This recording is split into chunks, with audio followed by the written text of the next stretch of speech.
We are moving into, I think, what is now the third or fourth week of PTR, and I'm going to go over some of the tank changes in this current build, and I'm going to be reflecting, or I'm going to be trying to showcase those changes in game. So starting off, we will talk about Death Knight. Now, Death Knight is a tank that last week they announced that they were changing the tier set, but it wasn't yet implemented. So we knew what the effect was, but this is the first time we're able to test it. Now, if you haven't been keeping up or haven't been paying attention or need a quick refresher, how the new set is going to work is that whenever you Death Strike, you gain a stack of Blood Debt, which increases your strength by 0.5% up to 5. So assumably it goes up to 10 stacks. And then look, the next sentence, when Blood Debt reaches 10 stacks, your next Marrow Rend consumes it, granting 10% strength for 10 seconds. So pretty simple, nothing too crazy. If you look at the way that Death Knight generally plays, Death Strike, you're generally casting this every 3 to 4 seconds, maybe 4 to 5 seconds, kind of depending, but you're going to be hitting these 10 stacks around the 45-second mark in combat, and then at the minute and a half, and then at the 2:15, or however the math ends up working out, but basically every 45 seconds. So this is kind of nice. It's not going to line up with maybe your first Dancing Rune weapon or Reaper's Mark, but it might line up with your second Reaper's Mark if you're playing Deathbringer, and then it will line up, or should line up, roughly around where your second cast of Dancing Rune weapon will be, assuming that you're actually like Death Striking properly. The 4 set is when you do consume this Blood Debt buff, your next Marrow Rend generates 3 additional Bone Shield stacks and deals shadow damage to your target and nearby enemies, so a little bit of AoE damage there. So let's log into game, and I will kind of showcase what this looks like. So the first thing to note about this tier set is that the Blood Debt stacks actually don't have a set duration. That was kind of my one concern that I had brought up last week, is that if it has a limited duration, it might force you to Death Strike more often, where you might not want to for some reason if you're pulling resources, or it might fall off between pulls as you're running from pack to pack, something a little annoying. But as you can see here, we are just gaining 0.5% strength per stack here, and once it hits 10, we're going to be able to, then it's actually going to cause our Marrow Rend to glow here. So let me just kind of spend a little bit more runic power, and we will see that stack hit 10. So here's that 10 stack. It's going to cause our Marrow Rend to glow. Now, the weird thing with this is it kind of, if you're playing Deathbringer, it does overlap with the Reaper's Mark proc, I guess, when you're ready to hit an empowered Marrow Rend. But when we do hit this, you are going to then see you're going to gain a stack of strength called Relentless Rider Strength, 10%, lasts for 10 seconds, and that's it. Like, nothing super crazy. When we look at the damage breakdown of how much the Bloody Demise actually ends up dealing, it did about 4%, but again, we're not using cooldowns, we're not really doing a rotation, we're really just auto-attacker now, so 4% is a little high. I tested this for, unfortunately didn't record, but I tested this in like a 10-minute window last night where I just like did my rotation on the training dummy for 10 minutes, playing Deathbringer specifically, and that Bloody Demise proc from the 4 set only ended up doing, give or take, 2% of my overall. So the damage proc of this is just not that important. And what's a little unfortunate about this is when you're playing Deathbringer, it feels like you don't necessarily need the Bone Shield stacks per se, because you're getting plenty of them from both Dancing Rune Weapon and from Reaper's Mark. This feels like more of a set that's designed for Sand Lane. Now, I haven't really played around with it with Sand Lane, and I plan on doing some dungeon testing this week with this tank. But as of right now, this set seems it's like most of its power is actually in the 2 set bonus versus the 3 set bonus. Now, the damage of the tier set can be fluctuated up and down. We saw some changes actually this week about Prot Warrior set that got tuned up by quite a significant margin. And so I'm expecting to see changes to that shadow damage, because right now the 4 set feels relatively underwhelming in comparison to the 2 set. Anyways, I don't want to spend too much time on Blood. That is, the tier set is now implemented, so people can actually test it out in Mythic Plus and in Raid and give feedback on it, so that's good. So let's scroll down. Now, there's a couple of tanks that just straight up did not get changes. So Vengeance is untouched. Vengeance is in like an okay spot in my opinion, but I think Vengeance Demon Hunter needs a more advantageous rework or redesign to the way that their class tree is laid out. Hopefully they do that, and then I think VDH will feel a little bit better. I just don't like the pathing of their tree currently. When we move on to Guardian Druid, there are no notes for Guardian Druid. Now, unfortunately, I haven't tested it yet, because the thing that I want to test on Guardian Druid mostly is a little bugged right now, and I guess I can show you what that bug is. So let's log over to the Druid. Now, the Druid set might take a little bit longer to show you how it's bugged. It's not even like the druid set that's bugged. It's the class, and I don't know what's causing it because I've tried removing talents and adding talents. But basically, I was trying a druid of the claw build. You can laugh as much as you want at how bad the talent build is. But basically, what's happening is when you do get a ravage proc when playing druid, if I mangle here, it's going to consume this and turn it back into raise. So mangle is currently basically consuming your ravage, which is a pretty large portion of Druid of the Claw's gameplay loop. Not just is it big damage, but it's also, you know, pushing into Ursoc's Fury. It's applying Dreadful Wound. It's giving you main stat buffs. It's just, it's obviously a pretty important kind of core identity of Druid of the Claw. And the fact that your mangle is literally munching and eating that proc, like you just saw it there, popped up for just half a second, not even, and it just got consumed because I was mid mangle. Because your auto attacks are happening differently from when you're actually hitting your GCDs. And so because of this change, I'm like, I find it hard to test. I mean, I can play Elun's Chosen, but I was really excited to try out Druid of the Claw, mostly because the tier set is incarnation based.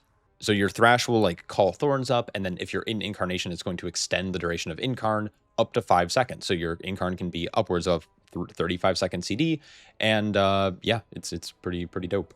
Now, it could be the tier set that's causing that bug, because I've tried removing some of these talents, depending, and it just Ravage keeps getting consumed, so it might be a tier set bug. But I'm hoping that gets fixed so I can start like playing around with Druid of the Claw specifically. So anyways, moving on, let's also take a look at Brewmaster. Now, Brewmaster also was not changed. There is nothing here for Monk. So the Celestial Infusion increase of cooldown is still in the game. And it's weird because it wasn't in the last week's notes. It was then data mined, and then it wasn't in this week's notes, meaning that like Blizzard straight up forgot to even mention it at all. There's no dev note. There's no even just note that it was increased. It was data mined text that we ended up finding, and it was obviously on the PTR build. So not a huge fan of that. I'd like communication. I'd like to know the reasoning why they felt like they needed to double the cooldown of Celestial Infusion. To be fair, they also doubled the healing value, but it's the way that now it's designed with Apex. There's like a little bit of friction there, which I can rant about, so I'm just not. So let's move on to Holy Paladin. So Paladin actually saw a lot of talent adjustments. This is like the biggest change here, is that they adjusted the talent locations. There's some other things that they've kind of fixed. I don't think these are that important. I think the most important thing is that they adjusted the talent location, which is really, really good, because the talent tree, I think last week kind of sucked. So let me log over to my Paladin. So the Paladin talent tree has been reformatted once again, and actually we saw a lot of significant changes. Relentless Inquisitor was moved up. We also saw this choice node, Imbued Shield and Redoubt, get moved up from down here. Uther's Council and Blessing of Spell Warding have been moved up to kind of near the top of the tree. Seal of Reprisal has been paired with Improved Ardent Defender. Most of the bottom of the tree is remaining the same, but a lot of this like mid, I guess like tier 2 pathing has been adjusted. I think that this layout, I was playing with it a little bit last night in Mythic Plus. I do think that this layout feels a little better. The only weird contentious part is like you kind of like Uther's Council, but it feels like you almost need to play Imbued Shield for some of the tank busters in some of these dungeons. It allows you to still path around some of these like other nodes, which I think is pretty nice. And you can still kind of pick up a lot of the things that you do like, and you can drop things in lieu of favor of like more single target damage. So I think this layout is much, much better. I know people were really on a hype train about Paladin last week, despite the tree feeling pretty terrible, in my opinion. So I like this layout so much better. They also made it so it's Valiant Crusade and Blessed Ward as a choice node. Maybe it was like this before. And then they did end up making a change to Blessed Ward. But basically, layout's much better. So I'm hoping that this sticks. I did, I think, one key last night. It did not go well. Ruby Life Pools, some of the tank busters in there were actually destroying me. So I'm hoping that I can get back in there again when I'm a little bit more awake and I can test it out. So anyways, that was the big change for Paladin, just a reworked talent tree. I don't want to go over like every little thing that changed, but I think this is much better, and it's not forcing you. I guess the one last thing I'll say is the last tree, the one that was like last week, kind of like forced you into like really weird choices to get to choices that you preferred playing with or you needed to play with, by pathing through things you normally wouldn't play with in a certain scenario. So like you had to path through some single target talent nodes to get to like Reckless Inquisitor, for example, or Relentless Inquisitor, and like that felt horrible, especially in Mythic Plus. You're like, I don't want to take single target stuff if I want this 5% base haste. So they made this change. I think this tree looks so much better. So moving on. Lastly, we have Protection Warrior. Protection Warrior got a very small change, and we'll quickly talk about it. So they actually provided a dev note. I wish they would do it for Brewmaster. The Protection Force at Bleed is currently underperforming, so we're buffing it up. We also feel that Protection Warriors could use a small bump in over survivability, and their performance gap between Mountain Thane and Colossus is too wide. And we like to bring Colossus performance closer to Thane, so they're going to be targeting Colossus here, which I'll go over in just a second. They have basically made it so that Bloody Rebuke's bleed damage is increased by twofold, 2 times, 100%. And then Unyielding as a talent increases the damage reduction bonus from defensive stance by 6% instead of 4. This is great. Small little survivability gain here, 2% DR on defensive stance.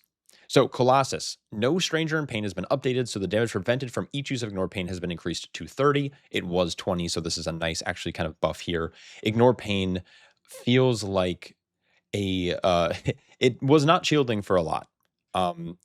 So I'm glad that we're seeing this for Colossus. Now, Thane has a little bit more of a consistent energy, I guess, economy, or energy economy, rage economy. So they are actually able to hit Ignore Pain more often, which meant that the smaller number was actually not terrible. But with Colossus, you have like these ebb and flows of rage that happen kind of around your cooldowns, right? When you demolish, you gain a lot of haste and a lot of stacks and like your bleed ticks. But you're not getting as many procs of like Shield Slam and Thunder Blast resets or Thunderclap resets for Thunder Blast. And so your rage pool is just like tighter at times, even though it feels pretty good in most situations. So they are increasing this. Now I played Colossus in a lot of the dungeons, and I played them up until like level 18 keys, and it felt fine. I did test Thane. Thane, while I don't like the playstyle, did feel a little bit better in terms of its like overall rage economy. So this is a nice kind of update. Practice Strikes has been updated to increase the rage generated from Shield Slam by 4 rage instead of 3. So a little bit more rage when you hit Shield Slam. And it's 1 rage I don't think is ever going to make the difference almost anywhere. So I mean, it's nice, but it's like, it's not going to change anything. But then the biggest change, in my opinion, is Dominance of the Colossus has been updated. Enemies damaged by your Demolish take 20% reduced damage from you. That's a typo. I'm assuming it deals 20% less damage to you for 10 seconds, and it was 10%. I'm kind of curious to see if that's a bug. I'm gonna log into game and see if that is how the tooltip's actually working, or if it's a typo on their end, because that'd be so funny if you demolish and then you lose damage because you're demolishing. It wouldn't surprise me. Let's just say that. So I'll log in here, and I just want to like give it a quick glance just to see. Where was I last night? Oh yeah, I was trying to run King's Rest, and it wasn't letting me. All right, so I'm playing Thane. What am I doing? Hold on. Charges in, and then as soon as I Thundercloud, I was like, wait a second, this is wrong. Okay, so we're gonna run over to this training dummy. I'll charge in. I'll demolish immediately. So when this goes off, it should be. Oh, hold on. I'm so dumb. I'm actually so dumb. I need to build stacks, don't I? Now, 10 is pretty easy to get to. Pretty much every demolish outside of your very first demolish in combat will probably be a juiced up 10 stack.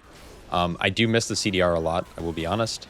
We'll even pop Avatar just for shits and gigs, but we should see a dealing 20% less damage to Sha Rend, taking 20% increased damage from a Sha Rend. So it seems like the tooltip's normal. I can't really tell in terms of like overall damage, but I'm not going to look that closely because I don't care enough. I just was like kind of curious if it was a actual bug in a tooltip or if it was a typo. So it looks like it was probably a typo, but who knows?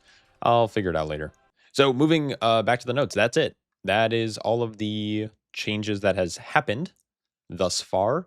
They kept adding more notes throughout the evening last night when these were being announced. Nothing relating to tanks at all. Overall, I think that's I've tested most of the tanks up to this point. I think a lot of the tanks are performing quite well. Some have strengths, some have weaknesses depending on the dungeon, but I do think that a lot of them can currently perform. I will probably end up doing like a state of the tank video. I'll probably try to compare them in some capacity, probably once Altar of Fangs comes back around, because I think that's the dungeon that's going to allow me to actually test them all on an equal-ish playing field versus some of these other dungeons. So I will hopefully update you guys when I do that. But I hope you guys enjoyed this little breakdown. Let me know if you have any questions or any comments. And yeah, I'll catch you all in the next one. Peace.